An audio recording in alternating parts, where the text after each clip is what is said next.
Na prvo tekmo z izraelskim prvakom se vijoličasti pripravljajo po klasičnem ritmu. Medtem ko se tribune pridno polnijo, v zraku pa je v mestu čutiti, da se obeta pomembna tekma, nogometaši opravljajo zadnje priprave. Z zadnjim treningom na glavnem igrišču, ki je bil zaprt za javnost, in z odhodom v karanteno se vzdržuje ustaljen protokol.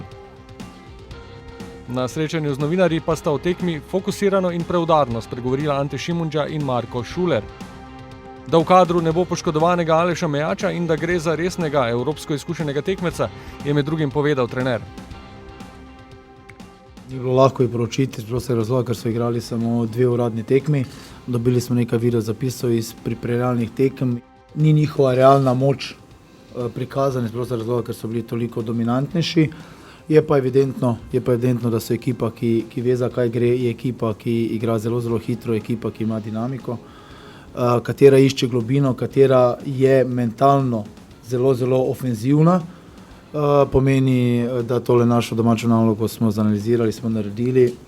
Fantje bodo dobili določene informacije danes, jutri, nekatere so že dobili, da se bomo lahko pripravili dobro. Manjša težava je poškodba Mejača, ki je izven kadra, posledica sobotne tekme. Vsi drugi so pripravljeni na tekmo, pomeni, da smo na dokaj visokem nivoju in fantje vedo kako in kaj. V 2 tekmah želimo iti naprej. Kako bomo to dosegli, ena ideja je za doma, ena ideja je za zunaj. Enostavno, ko bomo upravili tekmo doma, bomo govorili o drugi tekmi, tako da smo popolnoma fokusirani na domačo tekmo, iščemo pozitivni rezultat ali pa aktivni rezultat, kateri bi nam dal možnosti napredovanja.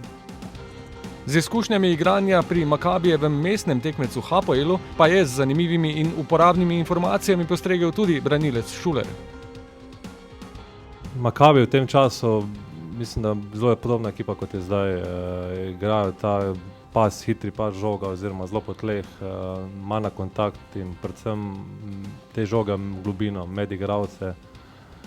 Kar hitro in so kar neugodna ekipa, ampak se pravim, proti ekipam, ki se znajo postaviti, ki dobro stojijo, znajo imeti dosti problemov, ker so dokaj neočakani.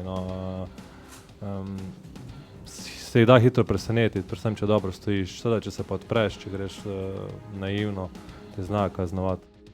Vzdušje je super, v bistvu za nas je tekma kot tekma, cilj je enaki kot pred zimskim, iz tekme v tekmo. Nasprotnik, kakršenkoli je premagljiv, ne bo lahko, to vemo, ampak gremo naprej, se pravim, jaz ne rad delam kalkulacij, ne gledamo daleč, vemo pa, kaj čaka za vsem tem, kaj je nagrada in zakaj se dela, tako da gremo prvo tekmo, pa pol naprej. In v zadnjem napovedniku še en opomnik. Ob tekmovalnem bo dvoboj z Makabijem pomenil tudi velik organizacijski zalogaj. Vse tekme izraelskih moštev v evropskih pokalih imajo namreč oznako visokega tveganja in po tej plati je varnostni vidik močneje izražen.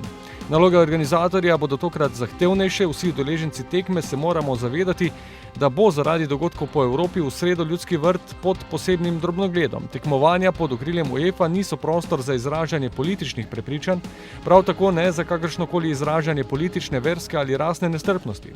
Vsakršno kršenje zahtev o ničelni toleranci bo imelo resne posledice. Kazni niso samo finančne, ampak se lahko izreče tudi kazen tekme pred praznimi tribunami ali celo izključitev iz tekmovanja. Vsak navijač se mora zato zavedati, da lahko ima njegovo nespametno dejanje resne posledice za preostale navijače, za klub in za mesto.